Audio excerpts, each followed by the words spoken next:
और एसआईआर की प्रक्रिया पर सवाल उठाए हैं। देखिए रिपोर्ट।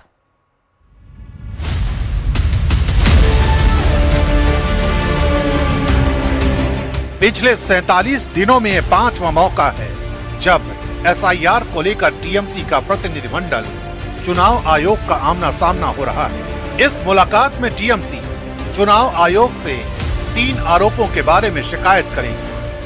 टीएमसी का पहला आरोप बड़ी संख्या में जिंदा मतदाताओं को मतदाता सूची में मृत घोषित कर दिया जा रहा है।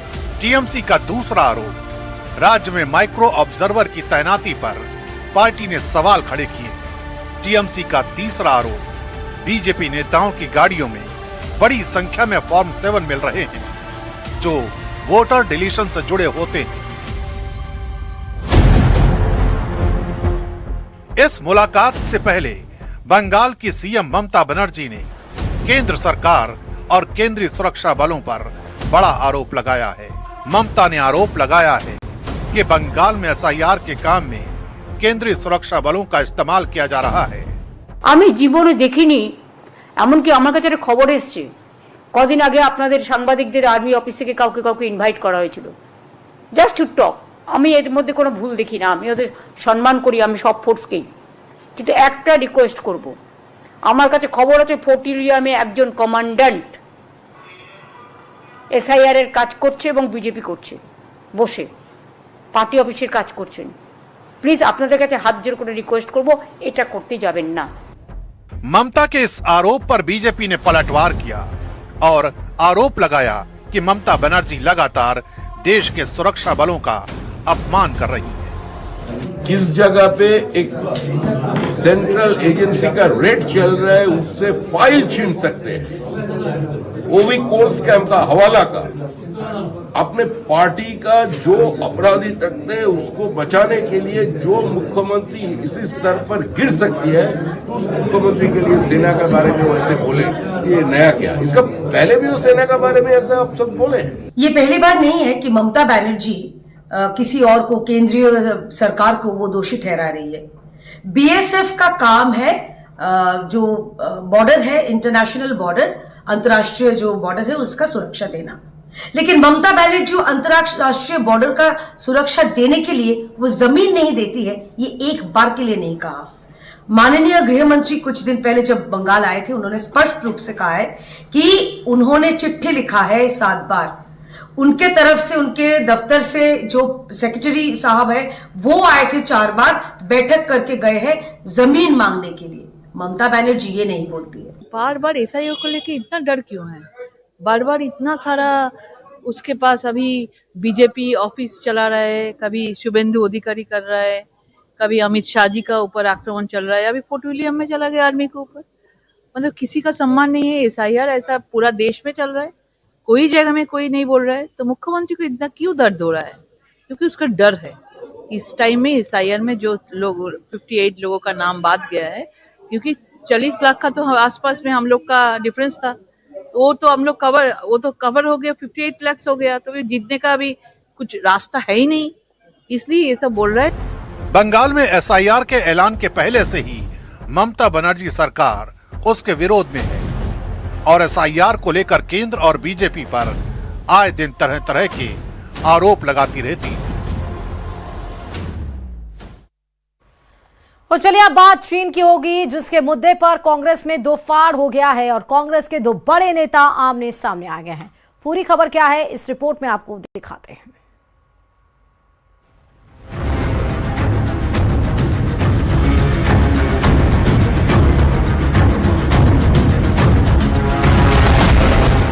बीजेपी और चीन की कम्युनिस्ट पार्टी के प्रतिबंधन की एक मुलाकात अब सिर्फ सत्ता पक्ष के लिए सवाल नहीं बन रही, बल्कि कांग्रेस के भीतर ही सियासी खींचतान की वजह बन गई है। इस मुद्दे पर कांग्रेस के दो अहम विभाग आमने सामने आ गए हैं।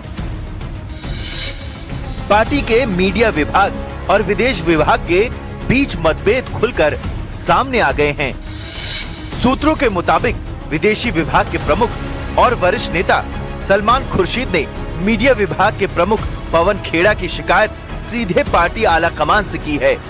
सलमान खुर्शीद कांग्रेस के विदेश विभाग के अध्यक्ष हैं और उनकी नाराजगी की वजह है पवन खेड़ा द्वारा चीनी प्रतिनिधिमंडल के बीजेपी नेताओं से मुलाकात पर सार्वजनिक सवाल खड़े करना। सलमान खुर्शीद का मानना है कि यह परंपरा रही है, चीनी डेलीगेशन हिंदुस्तान की पॉलिटिकल पार्टियों से मिलता ही है। इस पर सवाल खड़ा करना ठीक नहीं, बल्कि चीन की सरकार से सवाल पूछना चाहिए।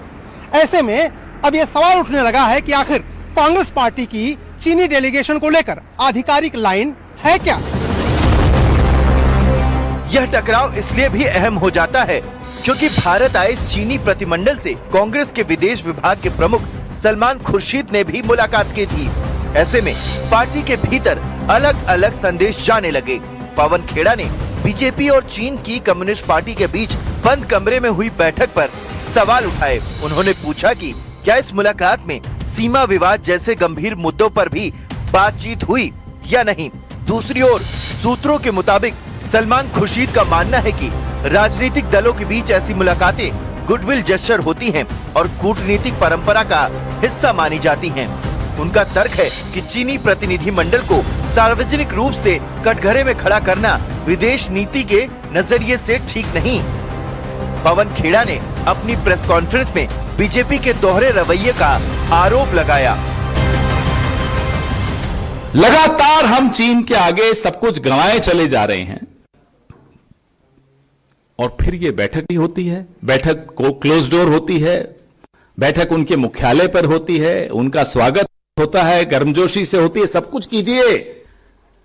उस बैठक के कुछ घंटों में शख्सगाम घाटी तक पे क्लेम दावा चीन ने कर दिया, इसका भी जवाब दीजिए।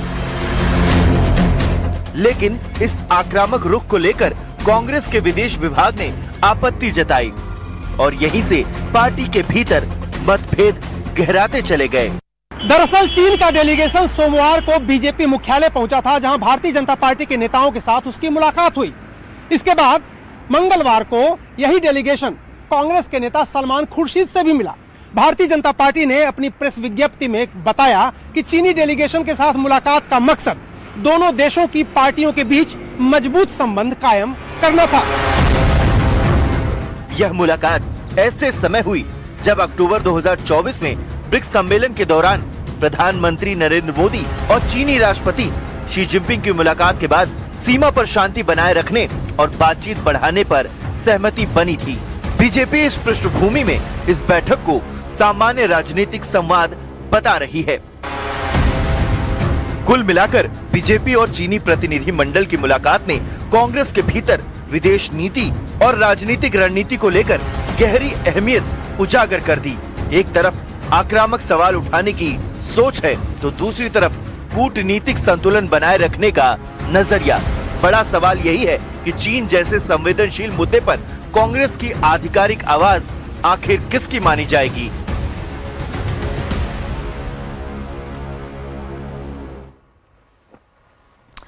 जमीयत उलेमाए हिंद के अध्यक्ष मौलाना अरशद मदनी ने कांग्रेस पर बड़ा आरोप लगाया है। अरशद मदनी के मुताबिक आजादी के बाद कांग्रेस ने सांप्रदायिक ताकतों के साथ नरमी बरती, जिसके चलते ये ताकतें मजबूत हुई। अगर 1948 में महात्मा गांधी की हत्या के बाद उन्हें कुचल दिया जाता तो देश